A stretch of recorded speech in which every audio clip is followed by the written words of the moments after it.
মক্কার জমিন আল্লাহ রাসূল সাল্লাল্লাহু আলাইহি ওয়াসাল্লাম বসবাস করছেন।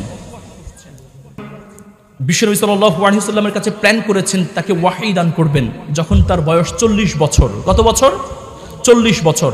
এই মুহূর্তে আল্লাহ রাসূল সাল্লাল্লাহু আলাইহি ওয়াসাল্লাম মক্কার কাফের বেঈমানদের কাছ থেকে বিভিন্ন ধরনের অনেক অত্যাচার সহ্য করেছেন। ওই মুহূর্তে আল্লাহ রাব্বুল আলামিন বিশ্বনবী সাল্লাল্লাহু আলাইহি ওয়াসাল্লামের কাছে নির্দেশ দিলেন যে নবী আপনি মক্কা ছেড়ে মদিনার দিকে চলে যান।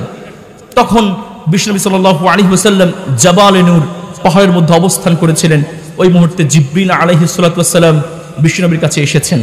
এসে জিবরিল আলাইহিস সালাতু ওয়াসসালাম বিশ্বনবী সাল্লাল্লাহু আলাইহি ওয়াসাল্লামকে বললেন, নবী আপনি পড়ুন, আমি আপনাকে কিছু ওয়াহী দান করি। আল্লাহ রাসূল সাল্লাল্লাহু আলাইহি ওয়াসাল্লাম বললেন, আমি তো পড়তে জানি না, আমি লিখতেও জানি না, আমি হচ্ছি ইলিটারেট, আমি নিরক্ষর, আমি পড়তেও জানি না, আমি লিখতেও জানি না। তখন জিবরিল বললেন, নবী আপনি পড়ুন, আল্লাহ রাব্বুল আলামিন নির্দেশ দিয়েছেন আপনাকে ওয়াহী দেওয়ার জন্য। আল্লাহ রাব্বুল আলামিন ওয়াহী নিয়ে আমাকে পাঠিয়েছেন গো নবী, আপনি পড়ুন। আপনি যদি পড়তে না জানেন আমি আপনাকে কিভাবে ওয়াহী দিব? তখন বিশ্বনবী বললেন জিবরিলকে, জিবরিল আমি তো পড়তে জানি না, আমি লিখতেও জানি না।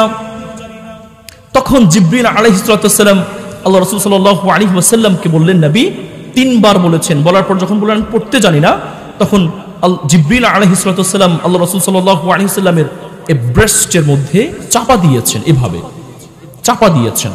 চাপা দেওয়ার পর আল্লাহ রাসূল সাল্লাল্লাহু আলাইহি ওয়াসাল্লাম পড়তে শুরু করলেন। বলুন সুবহানাল্লাহ।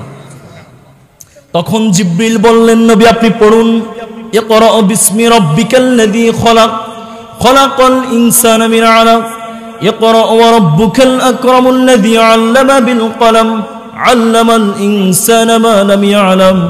তখন জিবরিল আলাইহিস সালাতু ওয়াসসালাম যখন মুখনিসৃত বাণীগুলো বিশ্বনবীর সামনে প্রচার করেছেন, তখন রব্বুল আলামিন নিজ অন্তেই রব্বুল আলামিন বিশ্বনবীকে মুখস্থ করে দিয়েছেন। বলুন সুবহানাল্লাহ। আল্লাহ সাল্লাল্লাহু আলাইহি ওয়াসাল্লাম মুখস্থ করে ফেলেছেন। এরপর এই প্রথম ওয়াহী বিশ্বনবী সাল্লাল্লাহু আলাইহি ওয়াসাল্লামের উপর নাজিল হলো। এর মধ্যে কেটে গেল বহুদিন, 2.5 মাস থেকে 6 মাস। তাফসীর কারকরা উল্লেখ করেছেন বিশ্বনবীর কাছে আর ওয়াহী নাজিল হয় না। একবার নাজিল হওয়ার পরে দীর্ঘ 6 মাস হয়ে গেল বিশ্বনবীর কাছে আর কোনো ওয়াহী নাজিল হয় না। সম্মানিত প্রিয় সুধী আমার, বিশ্বনবীর কাছে কোনো ওয়াহী নাজিল হয় না।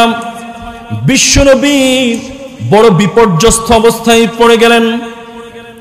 মক্কার কাফের বেঈমানরা সহ বিভিন্ন ধরনের মুরতাদরা বিশ্বনবীকে অনেক বেশি অখ্যা দিতেন, অনেক বেশি কথা দিয়ে কটাক্ষ করতেন, যেটা বিশ্বনবী সহ্য করতে পারতেন না। ওই মুহূর্তে বিশ্বনবী বড় হতাশ হয়ে গেলেন। বিষণ্ণতা মন নিয়ে বিশ্বনবী সাল্লাল্লাহু আলাইহি ওয়াসাল্লাম তার রাত্রিগুলো যাপন করে, তার দিন যায় রাত যায়। বিশ্বনবী কোনোভাবেই তাকে শিথিল করতে পারেন না। অনেক কষ্ট, বহু কষ্ট পাচ্ছে তিনি মক্কার মানুষদের কাছ থেকে। ওই মুহূর্তে বিশ্বনবী মক্কার বিভিন্ন জনপদে হাঁটেন বেড়ান। মাঝে মধ্যে বিশ্বনবী পাহাড়ের উপরে উঠে যান, পাহাড়ের উপরে চড়েন। একবার শুধু জানতে চান রব্বুল আলামিন বিশ্বনবীকে শুধু মেসেজ পাঠাবেন, ও নবী আমি আপনাকে পাঠাচ্ছি, আমি আপনাকে ওয়াহী দিব নবী, আপনি চিন্তা করবেন না। বিশ্বনবী সাল্লাল্লাহু আলাইহি ওয়াসাল্লাম আল্লাহর পক্ষ থেকে মেসেজের খোঁজে আছেন, কিন্তু পান না। তো অনেক দিন অপেক্ষা করেন, কোন ধরনের মেসেজ আল্লাহ রাব্বুল আলামিনের কাছ থেকে বিশ্বনবী পান না। ওই মুহূর্তে বিশ্বনবী মাঝে মাঝেই ওই যে জাবালে নূর বলি না কেন, অথবা যে কোনো পাহাড়ের উপর বিশ্বনবী চড়ে যেতেন, আর বিভিন্ন ধরনের বদ চিন্তা বিশ্বনবীর মাথায় হাজির হতো। আমি আজকে এই করে ফেলি, আমি ওই করে ফেলি, বিভিন্ন বদ চিন্তায় বিশ্বনবীর জীবন বড় অস্থির হয়ে পড়লেন।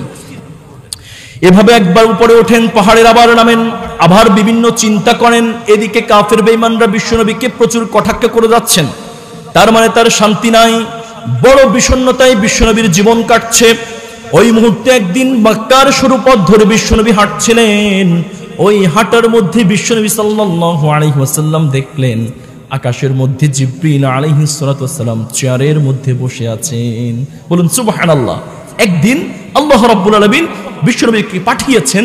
তো ওই সিনারিওটা এমন ছিল, জিবরিল আলাইহিস সালাতু ওয়াসসালাম আকাশের মধ্য থেকে নামছেন, ওই ইন দ্য মিন টাইম আল্লাহ রাসূল সাল্লাল্লাহু আলাইহি ওয়াসাল্লাম দেখলেন জিবরিল চেয়ারের মধ্যে বসা অবস্থায় নামছেন।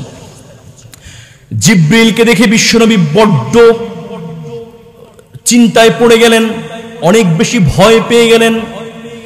জিবরিলকে দেখে বিশ্বনবী এত ভয় পেয়েছেন, তার কাঁপুনি চলে এসেছে, বিভিন্ন কাঁপছিলেন তিনি।